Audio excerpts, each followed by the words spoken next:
Salut les no-fappers! Merci beaucoup de regarder la vidéo, merci de la liker, merci de la partager, puis de la commenter. Moi, ça l'aide l'algorithme à avoir plus de vues, puis je veux les vues.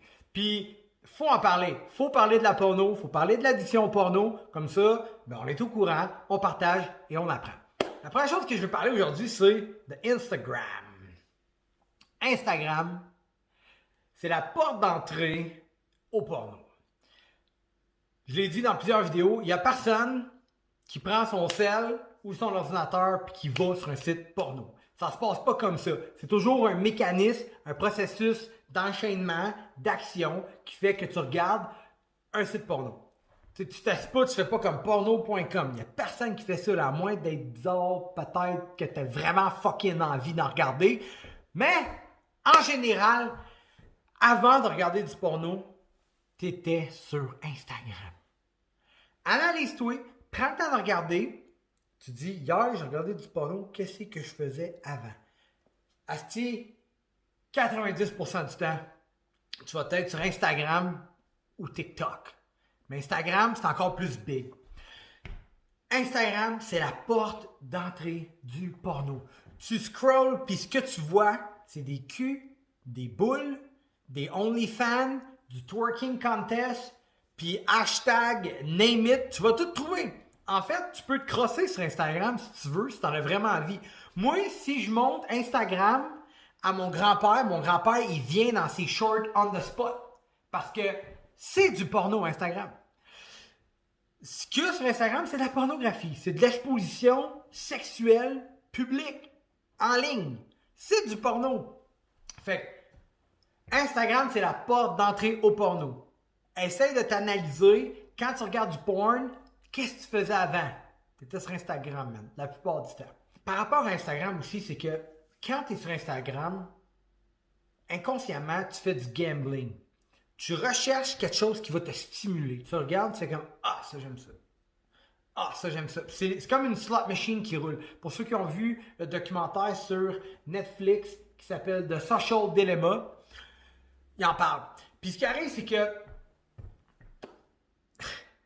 sur Instagram, là, la majeure partie du temps, quelqu'un qui regarde du porno dans la vie va chercher un stimuli sexuel dans Instagram.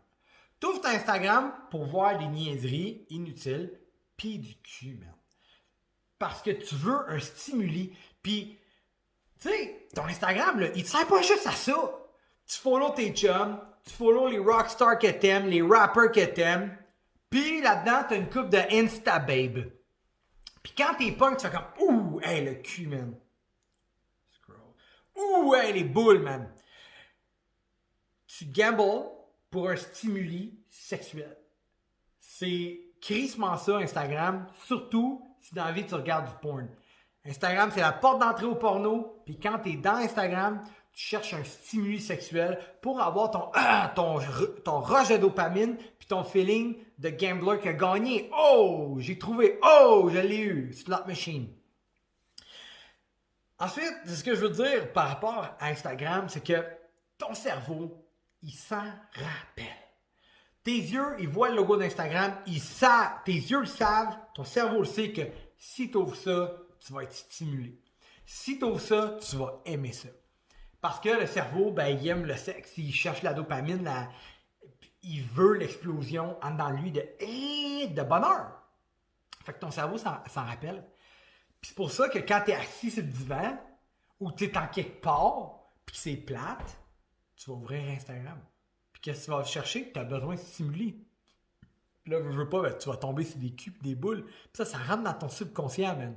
T'es genre, t'attends au garage, puis t'as vu des cubes, des boules, tu t'en rappelles même plus, tu continues de faire tes affaires, c'est le subconscient, c'est fucked up. Tu sais, t'es mieux de regarder autre chose que des cubes, des boules. Fait que c'est important de savoir que ton cerveau s'en rappelle, puis là, c'est là qu'il faut déjouer son cerveau. Un autre point que j'ai mis dans mon petit papier en arrière, c'est que je pose la question, as-tu besoin d'Instagram? Alors, pose la question, j'ai-tu besoin d'Instagram? Calice? Non. T'en as pas besoin. Puis, je pense très honnêtement, là, si t'es pas en affaires, puis que tu n'as pas des choses à vendre, Instagram, c'est pas pour toi. Instagram, c'est génial pour aller rejoindre du monde. Surtout si tu as des choses à vendre. Fait que, mais si tu n'as rien à vendre, tu vends quoi, man? Pourquoi tu t'affiches sur Instagram? On s'en calisse de ta vie. Puis on se calisse de la mienne. Ben, sur Instagram, tu as ceux qui vendent, tu as ceux qui consomment. Mais pas mal, la grande génération des gens en général, c'est du monde qui consomme. On consomme des boules puis des culs sur Instagram. C'est pas pour tout le monde. C'est pas tout le monde qui utilise Instagram de même. Mais il y a une crèse de gang qui l'utilise de même. Puis, c'est important de savoir que Instagram, pour quelqu'un qui regarde du porn, c'est la porte d'entrée. Je ne veux pas faire le procès à Instagram, mais c'est important de savoir ce qu'on fait puis quand qu'on le fait. Il n'y a pas de solution, il y a juste des outils. Puis savoir ce qu'on fait, c'est un outil. Puis quand tu ouvres ton Instagram puis tu as regardé ma vidéo, la prochaine fois tu vas y penser, tu vas te dire « Go, qu'est-ce que je calisse? Pourquoi je suis là-dessus? J'ai pas besoin de ça. » Fait que les NoFappers, je vous laisse là-dessus. Puis faites juste vous rappeler qu'Instagram, c'est la porte d'entrée pour aller regarder du porn. Pense à ça. Puis réécris-moi en commentaire, s'il te plaît, qu'est-ce que t'en penses. Ça me fait tellement plaisir quand je reçois des commentaires. Donc, le NoFapper, on se reparle bientôt pour une prochaine vidéo. Ciao, bye!